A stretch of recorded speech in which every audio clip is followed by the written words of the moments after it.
एक शख्स एक दिन जब अपने घर गया तो इसने देखा कि इसकी बीवी इसके छोटे से बच्चे के छोटे से बिस्तर पर इसके साथ ही लेटी थी। वो शख्स हैरान हुआ और बोला कि अगर आराम करना है तो अपने बिस्तर पर लेट जाती, यहाँ तो और ही थक गई होगी। उसकी बीवी उठ बैठी और उसकी आंखों से आंसू जारी हो गए। शौहर परेशान हो गया।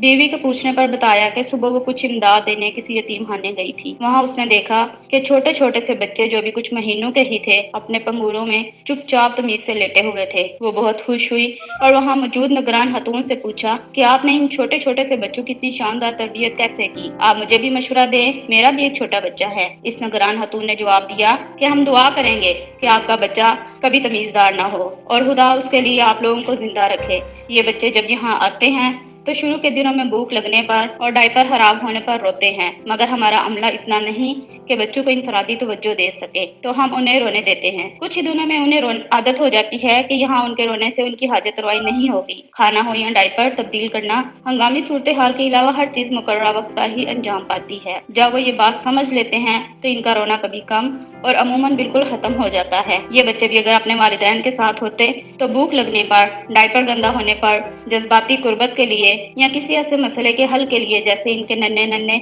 ज़हन समझने से कासिर हैं, रो रो कर अपने वालिदैन की तवज्जो खुद पर मबजूल कराते, इनकी मदद हासिल करने की कोशिश करते, इनकी मोहब्बत की नरमी और गोद की गर्मी को महसूस करते।